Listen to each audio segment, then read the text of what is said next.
নমো পার্বতীপতে হর হর মহাদেব। আমি স্বপ্না, আর আমি আজকে শিব পুরাণের দ্বিতীয় অধ্যায়ে পাঠ করতে চলেছি।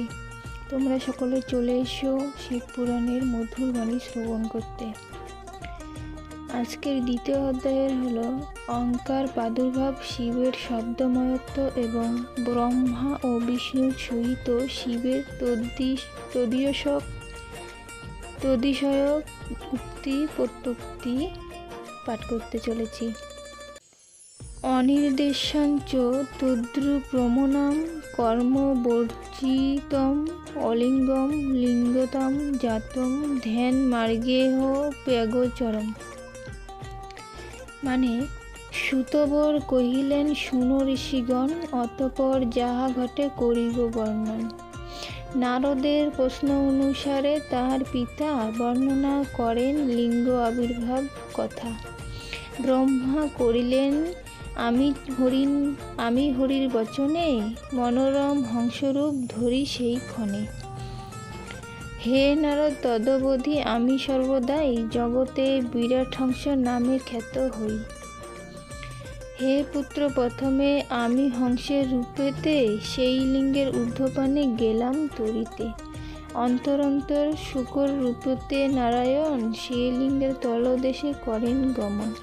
শুক্লবর্ণ সে বরাহ অঙ্গ যে বিচিত্র, প্রকাণ্ড শরীর যেন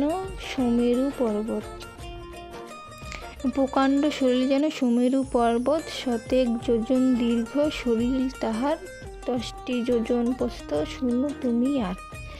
ক্ষুরদন্ত তীক্ষ্ণ নাসিকা দীর্ঘ হয়, দেহতুল্য নাই ক্ষুদ্র পদ চতুষ্টয়। প্রলয় মাত্রাণ্ড ন্যায় প্রভা তার যত, সে লিঙ্গের তলদেশে চলিলেন দ্রুত। এভাবে গেলেন 4 সহস্র বৎসর, তথাপি লিঙ্গের তল না হইল গোচর। তদবধি সে কল্পকে সমগ্র জগতে শ্বেতবরাহ কল্প নামে কইল খ্যাত। হে নারদ, যতকাল লিঙ্গতল দেশে ভ্রমণ করেন নারায়ণ মহাবশে, আমিও সেই লিঙ্গের তদন্ত করিতে ততকাল ভ্রমিলাম ঊর্ধ্বে মূঢ় চিতে। আমিও বিফল হই নাহি পাই অন্ত, পুনরায় ফিরে আসি হয়ে বড় ক্লান্ত।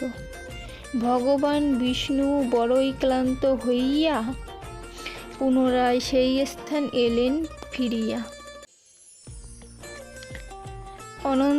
অনন্তর আমাদের হইল মিলন, উভয়েই শিবমায়া মোহিত তখন। অনির্দেশ্য লিঙ্গ দেখি আমরা বিস্মিত, তাহাকে প্রণাম করি হলাম চিন্তিত। এই মহালিঙ্গ নাম কর্ম বিবর্জিত, লিঙ্গ নহে তবু লিঙ্গরূপে পরিণত। এই লিঙ্গ ধ্যান মার্গেরও অগোচরে, তার স্তব পরিস্থির করিনু অন্তরে। হে দেব, লিঙ্গের রূপে তুমি যেই হও, ভক্তিপূর্ণ আমাদের নমস্কার লও। ইহা কই শুদ্ধ চিত্রে মোরা 2 জন, সে দেবের স্তব সতী করিনু তখন ওঙ্কারাত্মক পরম ত্রিমাত্র মঙ্গল সুব্যক্ত শব্দ হইল সম্ভূত। তখন বিষ্ণু ও আমি করিনু চিন্তন, এই শব্দ কথা হতে আসিল এখন। কিছুই মনেতে স্থির করিতে না পারি, বারবার সেই শব্দ নমস্কার করি। সনাতন আদ্যবর্ণ অকার তখন, লিঙ্গের দক্ষিণে ভাগে করিনু দর্শন। তাহার উত্তরে পরে দেখিনু উকার, মধ্য না ধ্বনি সম্বন্ধিত যে মকার। দক্ষিণে ভাস্করবত আদিবর্ণ হয়, উত্তরে অনলবত উকার নিশ্চয়। মধ্যতে মকার চন্দ্রমণ্ডল সদৃশ্য, সেই কালে আমাদের নয়নে প্রকাশ। তদুপরি মহামৃত স্ফটিক মতন, নির্দ্বন্দ্ব পরম তত্ত্ব করিনু দর্শন। হে নারদ, সে তত্ত্বের আদি অন্ত নাই, আনন্দ কারণ সত্য অজর সদাই। ভগবান নীল ও লোহিত একাক্ষর, ওকার রূপে স্বরূপ, তাহা শুনো ঋষিবর। সেই ওকারের অবয়ব যে অকার সৃষ্টিকর্তা রূপে তার করিবে বিচার। উকার জগৎপতি জানিবে নিশ্চয়, আর দেব মহেশ্বর মকার যে হয়। হে পুত্র, ইহাতে আমি আর নারায়ণ উভয়েই সবিস্তৃত হলাম তখন। আর এক বিস্ময় ঘটিল অতঃপর, যাহা আমাদের হইল নয়ন গোচর। সেই মূর্তি পঞ্চমুখ দর্শবাহুধর, কর্পূরের মতো গৌর বিচিত্র সুন্দর।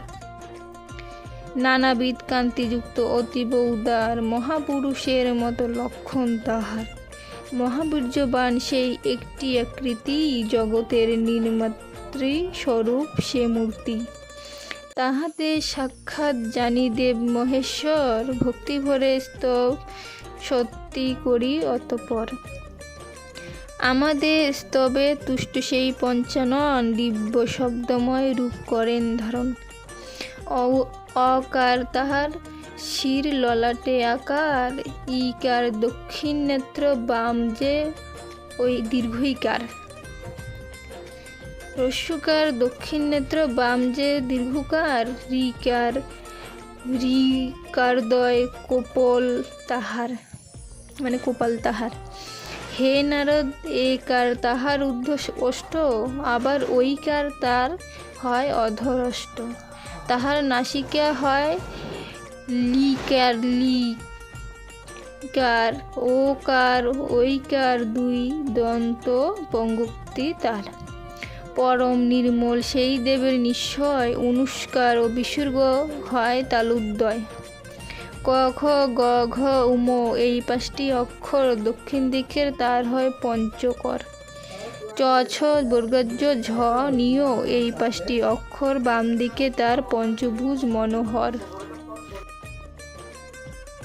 তাহার দক্ষিণ পদ ট ঠ ড ঢ মূর্ধন্য, আর বাম পদ হয় ত থ দ ধ দন্তান্ন। এরূপে পকার হয় তাহার উদর, ফকার দক্ষিণ পার্শ্বে শুনো ঋষিবর।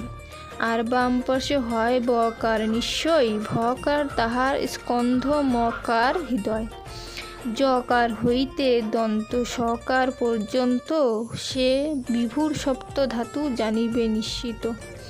হকার তাহার নাভি, ক্ষীয়কার যে নাদ, এই সর্ববর্ণস্থান শুনহ নারদ। নির্গুণ অথচ গুণময় পঞ্চাননে, এই রূপ শব্দময় রূপ দর্শনে। সেই মহাদেবের নিকটে সে সময়, প্রার্থনা করিনু মোরা করিয়া বিনয়। হে বিভু, আপনি হন পরম অদ্ভুত, আমাদের প্রতি কৃপা করুন নিশ্চিত। আমাদের বাক্য শুনি দেব পঞ্চানন কহেন, প্রসন্ন আমি হইনু এখন। আমি কার বিষ্ণু তবে কহিনু তাহারে, হে দেব আপনি যদি সন্তুষ্ট অন্তরে।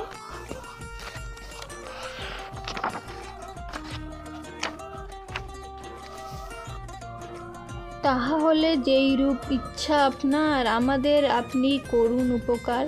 আমাদের বাক্য শুনি কহে পঞ্চানন, জগতের সৃষ্টিকর্তা হবে পদ্মাসন। আর এই চতুর্ভুজ বিষ্ণু দয়াময়, সৃষ্টির পালনকর্তা হইবে নিশ্চয়। আর আমারও অংশবিশেষে এখন, জগতের করিবে বিনাশ সাধন। প্রকৃতি হইতে 3 শক্তি ভিন্ন ভিন্ন, কালী লক্ষ্মী ও ব্রহ্মাণী হইবে উৎপন্ন। ব্রহ্মাকে ব্রহ্মাণী শক্তি করিবে আশ্রয়, বিষ্ণুকে আশ্রয় লক্ষ্মী করিবে নিশ্চয়। আর কালী নামে যেই শক্তি সৃষ্টি হবে, আমার অংশকে সেই ভজনা করিবে। 3 দেব আর তাহাদের 3 শক্তি, আমার আজ্ঞায় দাও সৃষ্টিকর্মে মতি। হরের বচনে বিষ্ণু কহেন তখন, সবে মিলি তব আজ্ঞা করিব পালন। কিন্তু আমাদের কিছু রয়েছে প্রার্থনা, আপনি করুন নিপাতন সে বাসনা। তখন বিষ্ণুর প্রতি কহেন শঙ্কর, তোমাকে অভীষ্টপদ দানিব সত্তর। অনন্তর আমি আর বিষ্ণু জনার্দন, সেই মহেশ্বরের প্রতি জিজ্ঞাসী তখন। হে শঙ্কর, হে দেব আপনি কৃপাবান, আমাদের শিবতত্ত্ব করুন প্রদান। আপনার পাদপদ্ম সরিবার নিরন্তর সেই পদে করি নমস্কার। সেই সেব্য হে পঞ্চানন পূজনীয় শিব তত্ত্ব করুণ কীর্তন। সে তত্ত্বে ধ্যানাদি মোরা করিলে হৃদয়ে সামর্থ্য হইব তবে সকল বিষয়ে। তখন বিষ্ণুকে দেবদেব ভগবান নাদাত্মক শুভতত্ত্ব করেন প্রদান। শঙ্করের নিকট হইতে তবে হরি প্রণবস্য রূপ পরতত্ত্ব লাভ করি। পরম প্রশান্ত চিত্ত হইয়া তখন করিলেন ঈশ্বরের স্বরূপ প্রদর্শন। পুনর্বান মহেশ্বরে করিয়া প্রণতি ভগবান জনার্দন বিষ্ণু লক্ষ্মীপতি। পঞ্চমন্ত্র রূপ যাহা অকার সৃজন রুদ্রের ওম তত্ত্বমসি মহান বচন। বিশুদ্ধ স্ফটিক সম উজ্জ্বল বরণ সর্বোত্তম মন্ত্ররূপ করেন দর্শন। সর্বকামার্থের মহাসাধক সে মন্ত্র পুনর্বার মেধাকারে হইল পরিণত। অনন্তর চতুর্বিংশতি ওই বর্ণযুক্ত শঙ্কর গায়ত্রী নামে আর এক সূক্ত, যাহা চতুর্বর্গ ফল করেন প্রদান। দর্শন করেন তাহা বিষ্ণু ভগবান। তারপর যথাক্রমে মন্ত্র মৃত্যুঞ্জয় চিন্তামণি দক্ষিণাদি মন্ত্র সমুদয়। এক এক করি ভগবান নারায়ণ সেই মহামন্ত্রগুলি করেন দর্শন। লোভী হরি এই পঞ্চমন্ত্র মনোহর যথাবিধি করিলেন জপ নিরন্তর। শ্রী শ্রী শিবপুরাণ গায় দিন ভক্তদাস শ্রবণে অর্ধম নাশ পুণ্যর বিকাশ। জ্ঞান সংহিতার 2য় অধ্যায়ের ওঙ্কার প্রাদুর্ভাব শিবের শব্দ ময়ত্থ এবং ব্রহ্মা ও বিষ্ণুর সহিত শিবের তদিশয়ক উক্তি প্রত্যুক্তি কথন সমাপ্ত। আজকে শিবপুরাণের 2য় অধ্যায় এখানেই সমাপ্ত হলো। আপনারা সকলে চেষ্টা করবেন শিবপুরাণ পাঠ করার বা শিবপুরাণের বাণী শ্রবণ করার। আর শিবপুরাণের বাণী শ্রবণ করতে হলে আমাকে লাইক, সাবস্ক্রাইব এবং শেয়ার করে আমার পাশে থাকুন। প্রত্যেক দিনে আমি শিবপুরাণ পাঠ করি। আপনাদের শিবপুরাণ শ্রবণ করার জন্য অনেক সুবিধা হবে। প্রত্যেক দিনের শিবপুরাণের বাণী আপনারা পেয়ে যাবেন। তাই আমার পাশে থাকুন। আর আমিও চেষ্টা করব প্রত্যেক দিন শিবপুরাণের এই মধুর বাণী আপনাদের শোনাতে। আজকে এখানেই সমাপ্ত করছি 2য় অধ্যায়। ধন্যবাদ।